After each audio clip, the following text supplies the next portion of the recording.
Welcome back to Business Week here on Arise News. The Lagos housing market is at a critical crossroads with a staggering 3.4 million unit deficit, rising construction costs, and a widening gap between luxury supply and affordable demand. The 2025 State of Lagos Housing Market Report, published by the Roland Igbinoba Real Foundation for Housing and Urban Development, reveals that less than 5% of new homes are priced for average earners, while high-end developments dominate prime areas. Despite bold infrastructure projects and emerging PropTech solutions, affordability remains out of reach for most residents, underscoring the urgent need for targeted policies and investment to close the housing gap. Joining us now to discuss this in more detail is Dr. Roland Igbinoba, who is Executive Vice Chair, Roland Igbinoba Real Housing Foundation for Housing and Urban Development. Good morning, Roland, and many thanks for joining us in Business Week this morning. Let's get right into it. Looking at your report, we see a 15% deficit growth for Lagos. How does the 3.4 million unit housing unit deficit intersect with the recent clampdown on 176 illegal estates? Very interesting questions. I mean, I know that the 176, the clampdown on the 176 illegal estate has generated a lot of conversations and controversy.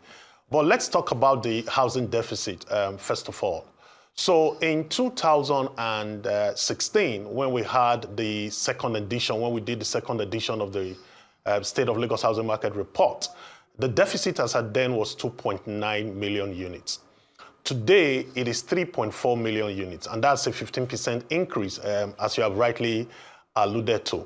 And you know, if you dimension this housing deficit, it cuts across all income demographics. But you will find that a lot of the supply into the market is happening at the top end of the market. And so that is why you see that deficit, really. So you have people at the low and middle income level, you know, struggling to be able to get housing, again, because of price points. And these are several factors responsible for these price points that you see in the market. You know, and now if you just oppose that to illegal estates, I mean, I think what has happened with these 176 estates clearly is that the Lagos State government has said that, look, you guys haven't met the layout approval, so what you should do is you have a 21-day period to come and then regularize this. But I don't think there should be a real worry for investors, because the reason I'm saying this is that we know there's already a 3.4 million deficit. So, I mean, when you say it illegal, yes, the Lagos State government may have done all of their work. They would have checked their requirement before they would make such pronouncements. But I think that, you know, before you come to the consequences of an illegal estate, you know, what's top of mind for people is that demolition. I mean, I don't think that's going to happen. I mean, for there to be demolition, you need approval of the governor. And I know that the governor is working night and day to try and provide housing in Lagos. So I don't think he's going to get to a point of demolishing 176 housing estate. I think it's just about letting them come to the clear and regularize these estates. Abi. On a more granular level, what underlying factors are driving the proliferation of illegal and unapproved developments in Lagos to begin with? Okay, so there are several issues, okay? One I'm going to say is very head-on. Graft. There's a whole lot of people not following the right thing. I mean, there are right requirements to do, okay? So I think that's the very first level. Let's just be real, okay? It is people, because people are not doing the right thing. That's what's causing, that's why you hear the term illegal. And like I said, this, if you took a look at that list, right, out of that 176 list, I'll tell you, you know, maybe about 90-95% of that list really are contravening. There are a few people who might have had, who might have done the real thing, and because of data requirement, they might have come onto that list. But the Lagos State government has said, you know what, come to the table and let's have these conversations. What you must understand is that everywhere real estate thrives, there must be regulation. Okay, so and regulation, like I always say, borders on both the actions of the government and the players in the market. Yes, government may be slow in terms of coming to some of these regulatory requirements. So, for example, the fact that if you put in your application for a building approval, that it takes time, okay, before you get that approval or a layout approval, yes, it takes time, but I don't think that is now a necessary or a requirement or an incentive for you not to get that layout. So if delving into that conversation of, what is causing all of this, one, I think that the developers, development is a hard work. And that's the truth, and it is a very hard work. And doing development in our terrain, talking about Nigeria, is hard. And so what you might want to do is kind of understand with the developers why they would move to site without the requisite approval. But that is not correct. They shouldn't do that. Okay, so both on the part of the government, and the part of the real estate players, I think that there needs to be a balance. And I think that with what just happened, okay, what Lagos State is saying is that there are a proliferation of several estates that we don't even have track of. And that's where data comes into play, and that's where data becomes really, really key. And so I think this 21-day period is to sort of get everybody in the room and try and regularize things. And I think that what the state government is trying to do is that at the end of the 21-day period, there will be clearer requirements or ways to enable developers not to fall into this kind of issues again. That's really great to hear. And, speaking of regulation, which you've spoken about quite extensively, enforcement challenges also play a role here, surely. Let's, pick a few of them apart specifically, such as land tilt and delays, weak compliance monitoring, impact, and in terms of the impact on housing affordability. What role specifically does it play here, and what measures have been taken to alleviate that? So really, affordability, when you talk about affordability, what comes to mind is basically price points, okay? And so I know that there's a lot of work happening at Lagos State government, especially with the EGIS and all of the technology platforms that they're setting up to ensure that the speed to market for developers really happens. And that's where you find challenges in terms of affordability. So how can a project be affordable, right? For a developer, once a project is on time, meaning if there's a promise of 12 or 18 months or 24 months and you deliver within that period, fantastic. Once the project is on time and on cost, then it means that you can really, really have affordability. Okay, that's on one end. But how does a project happen on time and on cost? If there's a delay in getting your approvals, definitely that impacts the cost of the project. Okay, we also understand that there are a lot of, building materials prices have just gone through the roof, especially as a result of the devaluation in Naira. But you should also understand that here we're talking about Lagos State, right? In Lagos, there is hardly affordable land. And so that becomes a real challenge. So why there may be costs and delay associated with titling and permits, but you're also dealing within a region where there is nothing like an affordable land, so to speak. For example, during our research and the study of the report, right, we found out that only 5% or less than 5% of houses are priced below 15 million naira. And these houses are self-built. They are not developed, they are not developer-priced houses. They are self-built. So people who have built incrementally over a 4, 6, 7-year period. And so that tells you that, when you cannot have affordable land, it already impacts the cost of that housing. But you see, there are several ways in other climes where affordability has been solved. It doesn't mean that you cannot have affordability in Lagos, but it just means that there needs to be an interplay, and deliberate effort by both private sector and the government. Right, but as a basic necessity, Roland, how might stricter regulation reshape the investment trends in the respective housing segments? As we know, and you just highlighted, rental rates have skyrocketed significantly in Lagos and other parts of the country, as a matter of fact. What realistic considerations are in place for low and middle income earners whose earnings aren't also rising in relation to this spike either? So very interesting conversation, and to dimension this requires us to dive deeper, and I'm not sure we'll have the time. But let me just say, for example, right, you cannot regulate rent because you don't own the asset. I don't think rent should be regulated, but I think the terms and conditions of rent, and they are separate things, okay? So you cannot put a price cap on how much a 2-bed or a 3-bed or a 4-bed should be anywhere in Agric or Agbowa or in Lekki Phase 1. You can't regulate that, right? But you can come to regulations to say that, look, you cannot do 2 years rent. Okay, you should do a maximum of 1 year rent. We want to give incentives to people who will do monthly rentals. Okay. Those are the kind of things that you can do in terms of looking at the low to middle income earners. And really, I think what has happened with Lagos State, I must say, is that, there are transit-oriented developments, and we also covered this in the third edition of this housing report, where you now find development around where you have the rail lines. And so that's also helping in a way to create that affordability. But what should happen is there should be some sort of a deliberate effort for rental housing, okay? Government may not have the resources to focus on developing rental housing, but they can provide incentives such that developers can get into that play to create affordable rental housing.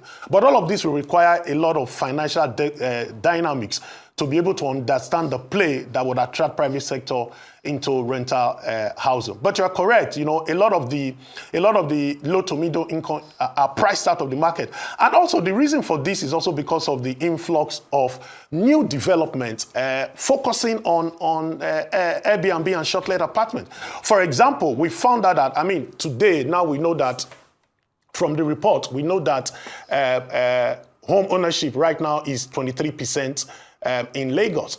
But it would amaze you that 23%, 40% of that, of those houses, of that housing stock that is in the market are owned by investors. Investors who are focusing on generating income from short-let apartments and Airbnbs and all that. And so that begins to crowd out the low and middle income people who should have housing.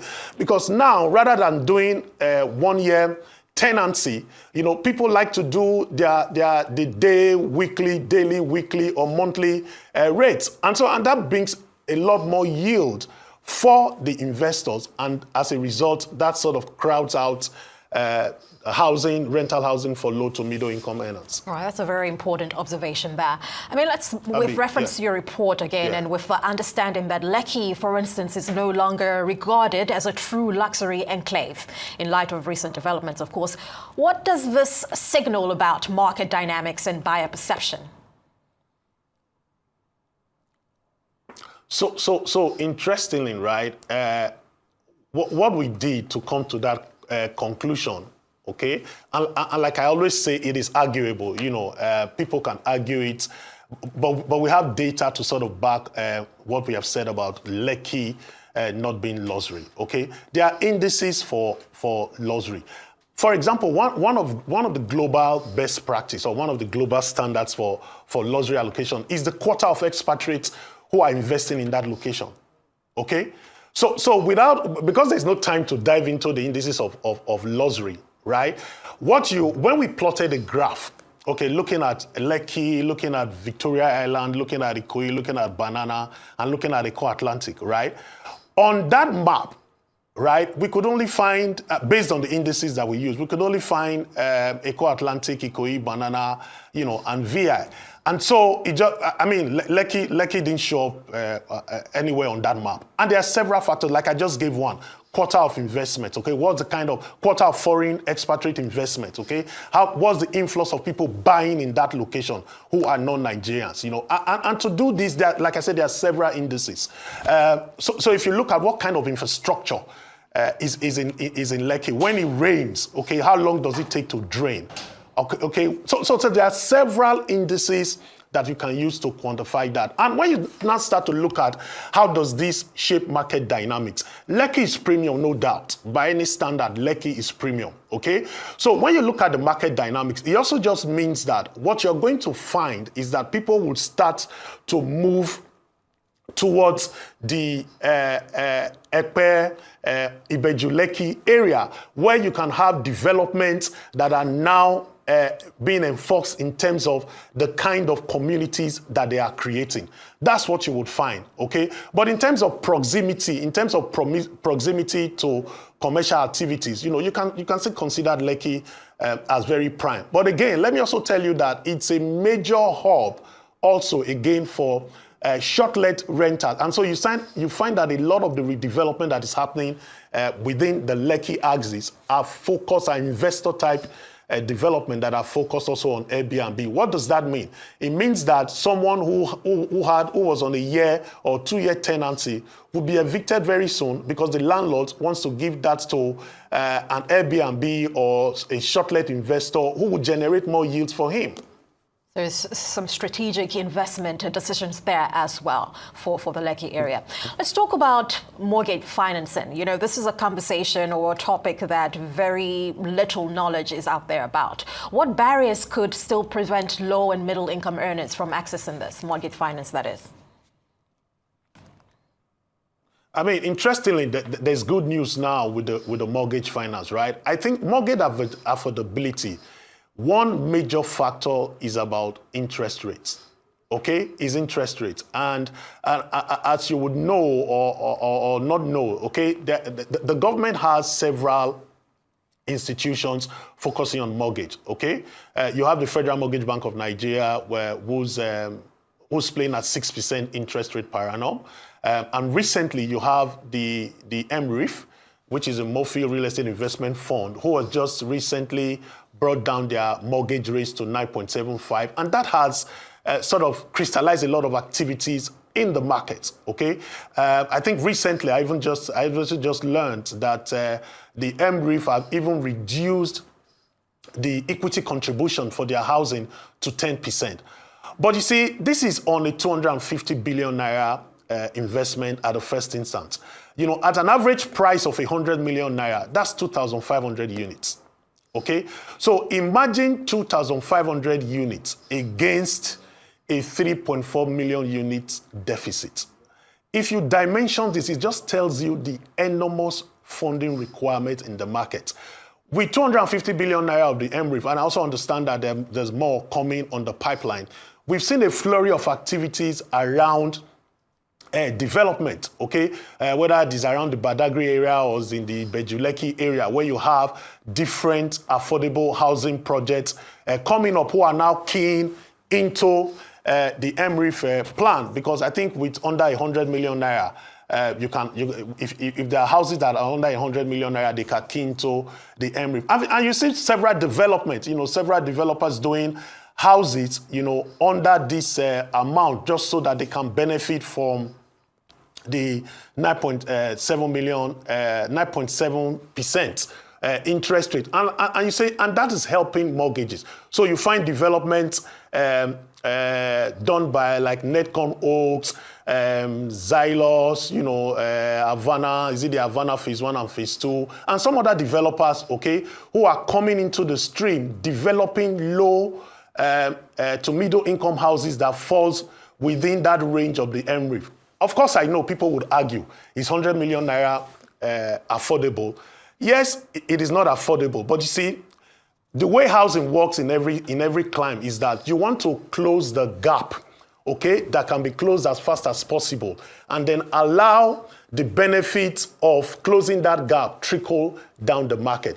This doesn't rule out the fact, right, that government should find a way to provide affordable housing, even with the mortgage rates. And what usually would happen in other climes is that you find developers incentivized to be able to do this. So, for example, if there's 100 units of development in a particular location, okay, the government would say, I'm going to give you this list of incentives. So, for example, you get your approval in 1 week. You will pay a 50%, less than 50% charge for your approvals. But provided you give me 20% of this housing at a cap that the government would set.